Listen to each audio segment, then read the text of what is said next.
Olá, meus amigos, a paz do Senhor, aos irmãos Jesus Cristo, que a paz do nosso Senhor esteja no coração de todos vocês, que o Senhor possa nos abençoar a todos nós. Nessa noite, nesse finalzinho já de tarde, com a noite se aproximando, sexta-feira da Paixão, eu gostaria de trazer um texto que fala acerca desse momento, desses últimos momentos da vida de Jesus. E ele se encontra no livro de João, Evangelho de João, no capítulo 19, a partir do primeiro versículo, eu vou estar lendo alguns versículos para a nossa meditação nessa noite, onde o meu propósito é falar acerca da cruz do Salvador. Essa dura cruz que ele suportou ali no Calvário, em nosso lugar. João, no capítulo 19, diz o seguinte: Pilatos, pois, então, tomou a Jesus e o açoitou. Os soldados, tecendo uma coroa de espinho, lhe puseram sobre a cabeça e lhe vestiram a veste de púrpura, e diziam: Salve, Rei dos Judeus! E davam-lhe bofetadas. Então Pilatos saiu outra vez fora e disse: Eis aqui vou-lo trago, para que saibais que não acho nele crime algum. Saiu, pois, Jesus, levando a coroa de espinho e a veste de púrpura. E disse-lhe Pilato: Eis aqui o homem. Vendo-o, pois, os principais dos sacerdotes e os servos gritaram, dizendo: Crucifica-o, crucifica-o. Disse-lhe Pilatos: Tomai-vos vós e crucificai-o, porque eu nenhum crime acho nele.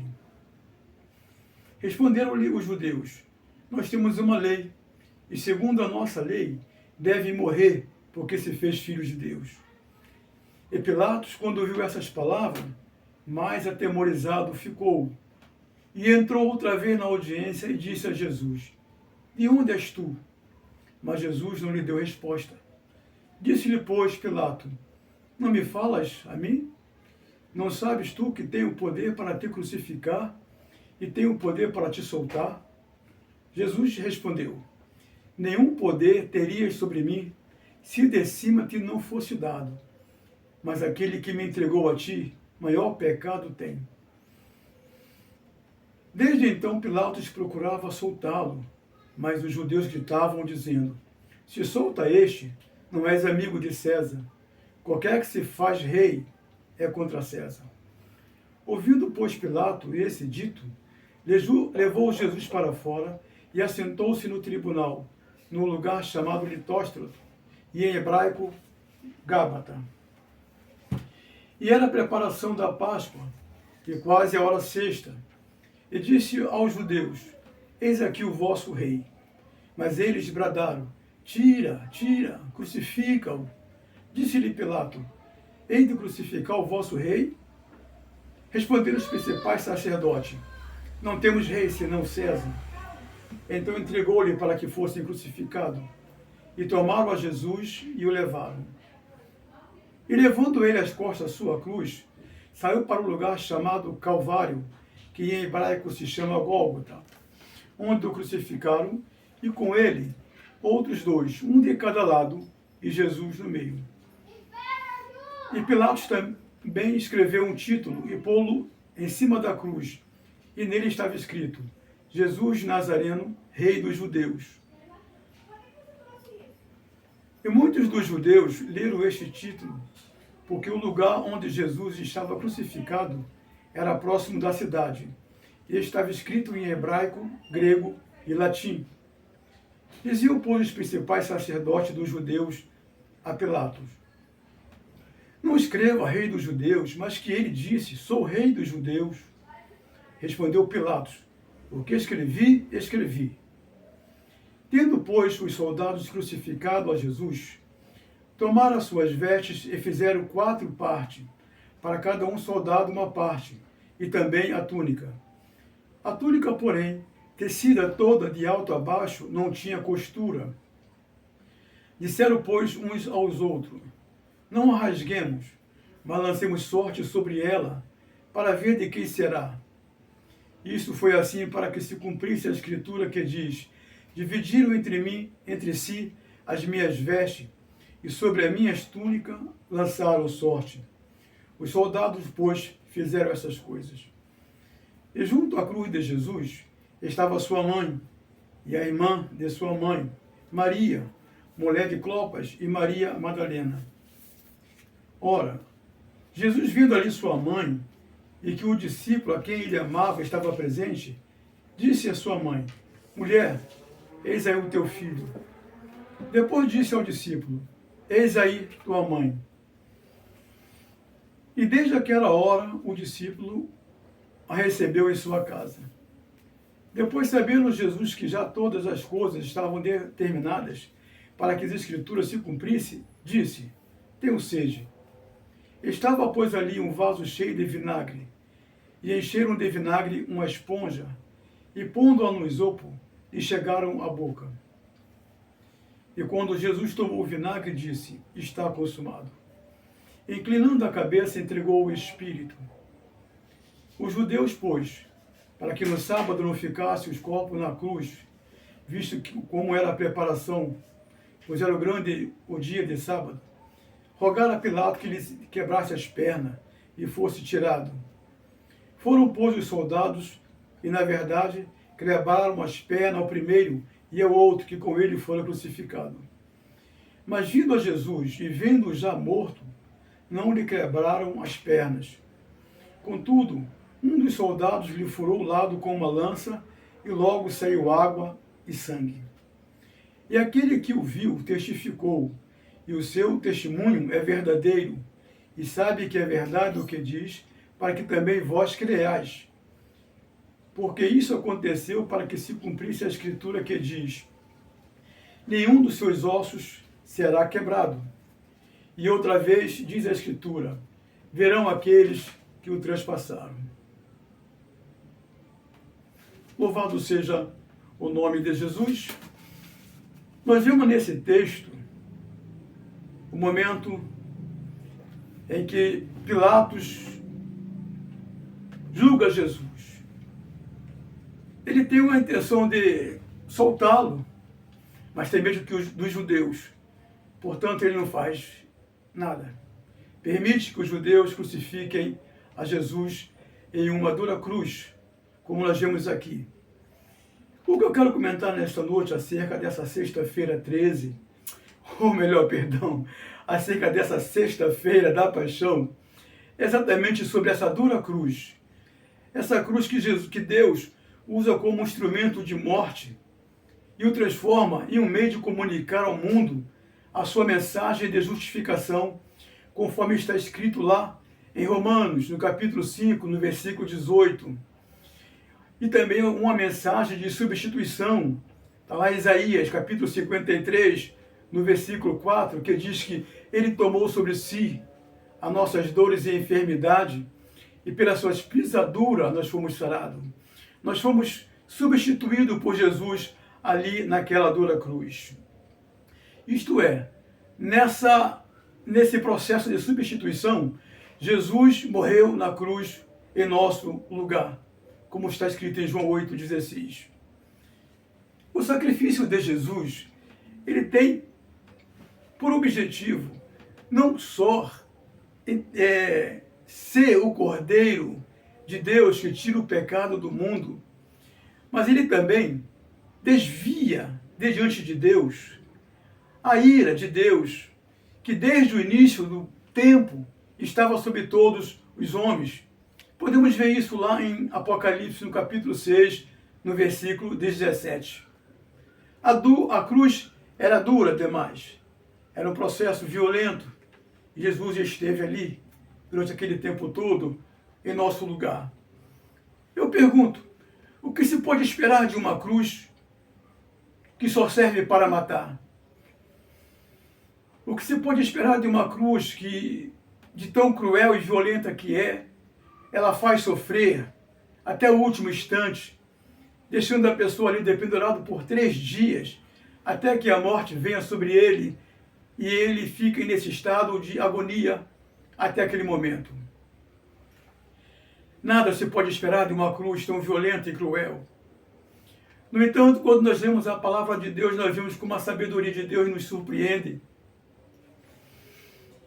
Porque Jesus assume a nossa vida, Jesus assume a nossa culpa, Jesus assume o castigo que estava sobre nós, Jesus assume a morte que nos estava destinado.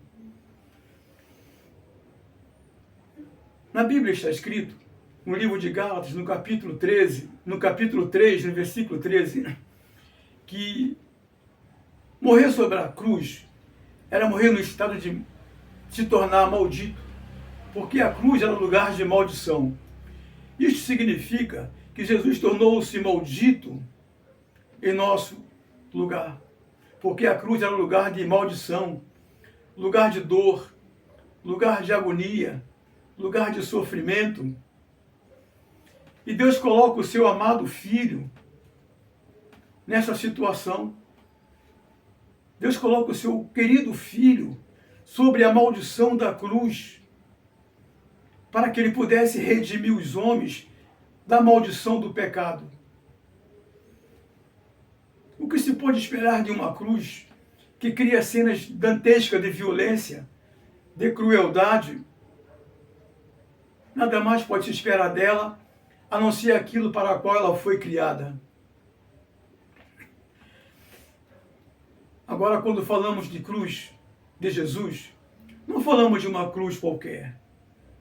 Não falamos de uma cruz onde os meros vis e criminosos eram crucificados. Porque, segundo nós lemos na palavra de Deus aqui, a cruz que Deus tinha em mente para Jesus, ela seria uma cruz diferente de todas. Ela seria uma cruz fascinante. Ela seria tremenda. E ela atrairia para si o olhar de todos os homens. Através de todos os anos, de todos os tempos, de todos os séculos e eras, todos poderão contemplar aquela cruz e compreender que essa cruz é diferente de todas. Não era a cruz de um criminoso, mas era a cruz de um inocente, de Jesus. Essa cruz, ela, podemos notar que ela, ao mesmo tempo que ela é sagrada, ela também é profana. Ela ergueria em silêncio aquele que sofre pelo pecado da humanidade. Ela ergueria em silêncio aquele que não se defendeu em momento nenhum de suas acusações, durante todo aquele julgamento fraudulento que os líderes religiosos de Israel armaram contra ele. Aquela cruz dantesca, cruel, ergueria silenciosamente aquele Jesus, aquele homem sobre o qual nesse momento aquelas pessoas da cidade vieram para olhar a crucificação desse homem que durante todo o seu tempo de vida andou pelas ruas empoeiradas de Jerusalém fazendo bem aos seus cidadãos. Ele curou os enfermos, libertou pessoas, homens e mulheres, das opressões malignas, fez fugir os demônios, colocou-os para correr, expulsou-os da vida de muitas pessoas.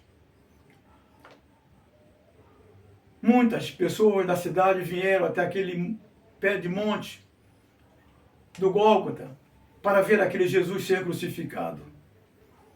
E ele estava ali em silêncio, sofria pelos pecados alheios, não sofria por sua causa, mas ele sofria pelos meus pecados, pelos seus pecados, pelos pecados da humanidade. Mas Deus quis assim. Deus quis fazer com que o seu Filho assumisse sobre si toda a maldição da cruz. Deus quis fazer com que o seu Filho sofresse nas mãos daqueles homens ímpios. Deus permitiu que ele fosse julgado e condenado daquela maneira. Era propósito de Deus que essas coisas acontecessem. Jesus entrega a sua própria vida na cruz do Calvário. em favor das vidas, não só daquelas pessoas que estavam ali olhando, assistindo aquele espetáculo de morte horrível, mas também daqueles soldados que o crucificaram, os seus agressores, os seus carrascos. Jesus, o inocente de Deus, ele faz da sua vida inocente e pura um forte motivo transparente para que todos possam ver que ele reconquistaria de volta a sua própria vida, pois ele diz lá em João 10:18 que ninguém pode tirar a vida dele, mas ele daria a vida dele voluntariamente. Ele entregaria a sua própria vida em favor da humanidade. Ele doou a sua vida para o resgate das nossas vidas. Ele deu voluntariamente, prontamente, a sua vida. Fez com consciência, porque ele fez sabendo que ele teria o poder de ressuscitar a si mesmo dos mortos. E a ressurreição de Jesus traria com ele a nossa ressurreição também. Com a ressurreição de Jesus está a nossa ressurreição. Porque assim como ele foi ressuscitado, nós também seremos ressuscitados com ele. A cruz de Cristo, essa dura cruz, essa cruel cruz, ela tem por objetivo revelar ao homem a perfeição do amor de Deus. Portanto, não há nela nenhuma nostalgia, nenhuma melancolia.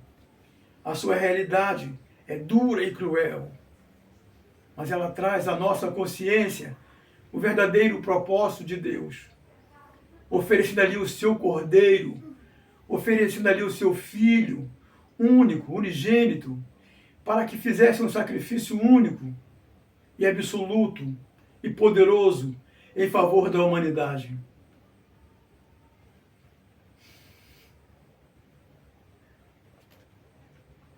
Nós lemos esta passagem de João e a crucificação de Jesus Cristo, ali dependurado entre dois ladrões. Mas podemos dizer mais ainda sobre esta cruz. Porque ao pé daquela cruz agora, tendo Jesus realizado a obra que Deus o enviara para fazer, Deus contempla, satisfeito, a obra que Jesus fez. Agora Deus está ali ao pé da cruz esperando por seus filhos. Agora, feito esse sacrifício vicário, resgatador, salvador de Jesus, Deus agora está esperando que os homens possam receber esse sacrifício, possam receber essa mensagem de salvação de Cristo Jesus. E mais ainda, momentos antes de morrer, Jesus deu um grito, um brado na cruz do Calvário, dizendo: está consumado, está feita a obra, está consumada a maior tragédia de todos os séculos. Os homens mataram o Filho de Deus. Mas eles não sabiam que esse Filho de Deus tem o poder suficiente para trazer de volta a sua própria vida. Nesse brado, por trás desse brado de Jesus que está consumado, estava a voz de Deus, uma voz de alegria, porque ele ficou satisfeito com a obra que Jesus fez. Como Jesus diz: está consumado, terminei a obra que tu me mandaste fazer, está consumado. Os poderes do inferno foram desfeitos agora. Pessoas poderão ser libertadas. O inferno foi vencido, o mundo foi vencido, o pecado foi vencido. Deus estava satisfeito com aquele sacrifício de Jesus.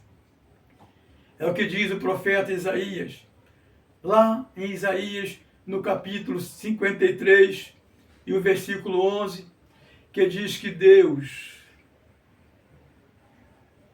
aprovou o sacrifício do seu Filho Jesus. Deus aprovou aquela obra. E nessa sexta-feira da paixão, já se findando essa sexta-feira, já é noite aqui, quando falo esta palavra, quando se finda essa tarde E a noite de sexta-feira já desce sobre nós, escurecendo as nossas vidas, esse mundo e nossas casas e o lugar onde moramos. Jesus já está sepultado. Ele permanecerá toda essa noite sepultado. O sábado, o dia todo, ele permanecerá sepultado. Porém, no entanto, a Bíblia vai nos relatar que na madrugada de domingo, Jesus ressuscitará. Um anjo virá do céu e removerá a pedra que está fechando o sepulcro. E Jesus ressuscitará. E a vida que os homens tiraram dele, ele agora reconquistará de volta com o seu próprio poder. Nesse instante eu termino, finalizando essa palavra, agradecendo a Deus e sabendo que todos vocês junto comigo são gratos a Deus, porque nós nos alegramos com esse sacrifício realizado por Cristo ali na cruz do Calvário. Nós sabemos que se Jesus não tivesse entregado a sua vida na cruz do Calvário para a redenção das nossas almas, nenhum outro homem teria condição para isso. Por mais puro e santo que eles fossem, não teriam condição. Nenhum homem tem condição de oferecer a Deus um sacrifício capaz de salvar a sua própria vida, muito menos a de outros. Por isso, Deus enviou alguém puro, perfeito, santo, para fazer este sacrifício, para fazer essa redenção em favor da sua vida e da minha vida, da nossa vida. Que Deus possa abençoar todos vocês e que todos tenhamos uma noite de paz, uma noite de meditação sobre o sacrifício de Cristo Jesus. Louvado seja o nome de Jesus. Amém. Aqui pode.